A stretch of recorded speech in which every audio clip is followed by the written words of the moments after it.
The agriculture industry is one of the most profitable sectors in the world. Each country is fighting for a piece of that multi-million-dollar pie, hoping that their products and crops can dominate the market. But in this hemisphere, which is made of small island states, our low budgets and small lands are not enough to truly dominate a market, but it is enough if the right market is targeted. And this is what the Grenada government is doing through the Ministry of Agriculture. Crops like soursop has become a niche market for export and is doing well. Now, the experts in the ministry are looking at the fruit coconut. Since 1992, research has proven that in Grenada, the coconut industry was dying a slow death, listing poor market, lack of vibrant research, and low yields as contributing factors.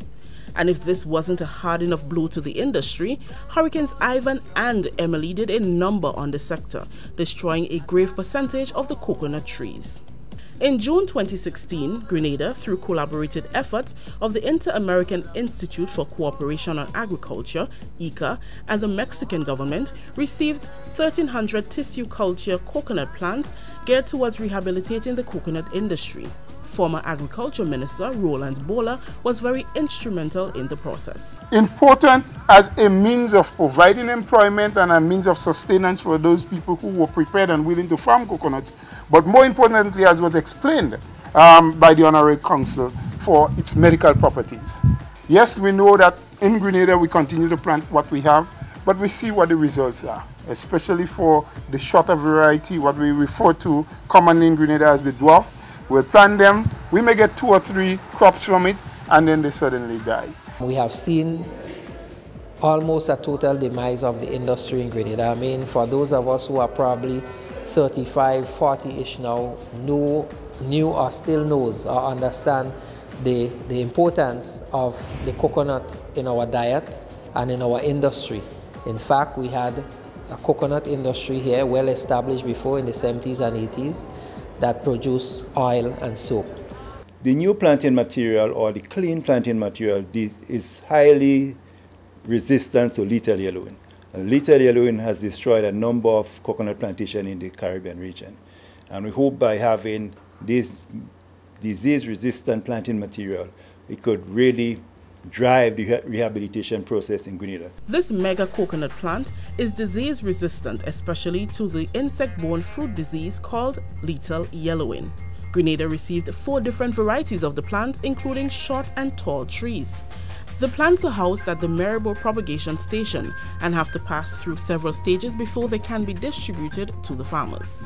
We are at the stage now, approximately 4 months later, where we have moved the plants from the initial acclimatization stage, which would have been a greenhouse, now to a shade house. So we have started the second phase of our acclimatization process, and that would take the plants up to, say, May, June next year, when we are earmarked for distribution. However, boosting the industry must be market and demand driven. You walk into the store, any little village shop that would sell a coconut, and you would seldom get a coconut for less than $5. Yes? I'm happy for those who have and can sell.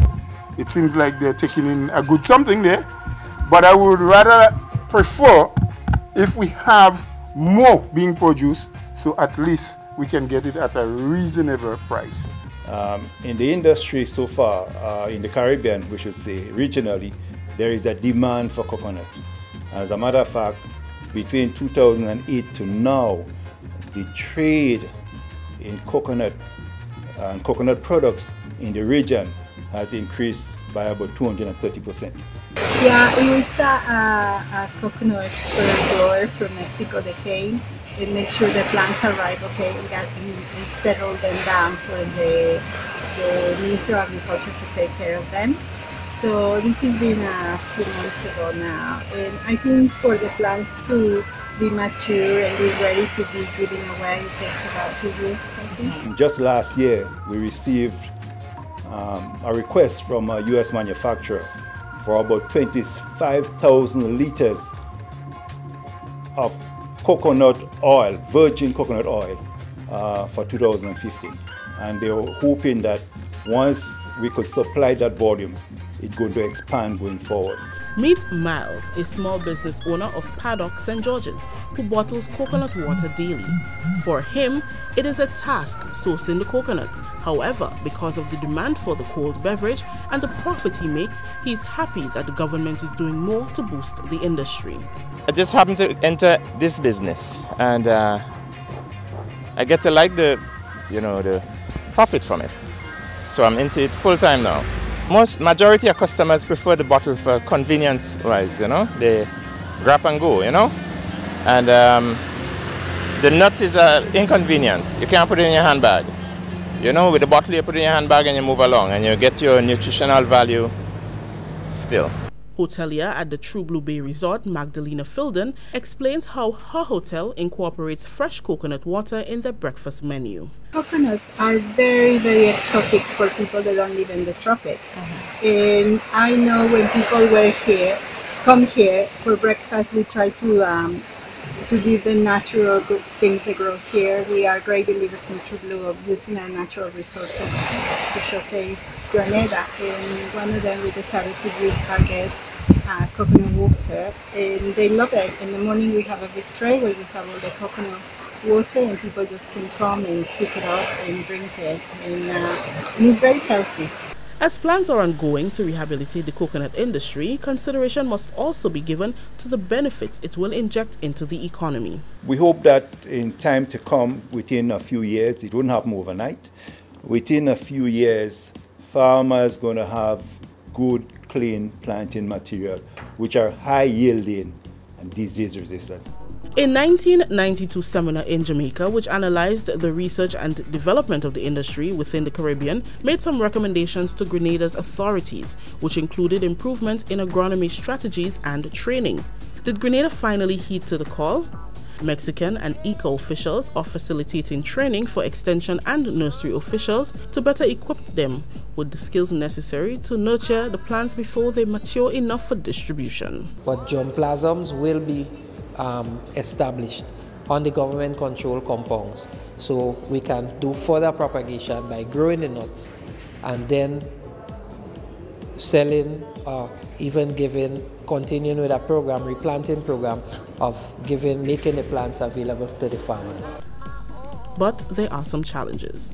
Assistant Manager of the Propagation Station, Nigel Gibbs, highlighted some of the challenges they experienced at the beginning of the acclimatization process. We have had several challenges. Well, first of all, on arriving, when the plants were bought and shipped to Grenada, there was a delay time in transshipment of about 7 to 8 days. And that, when the plants came, they had experienced some shock, environmental shock. Secondly, the protocol that we had to follow based on our climatic condition was a very strict one. But nevertheless, we were able to have maybe about 60% now of survival rate of those coconut plants. Many are hopeful that the efforts of the Grenada government will go a long way in ensuring that the coconut industry recovers so that it can continue to promote growth within the agricultural sector. For State of Affairs, I am Rakisha St. Louis.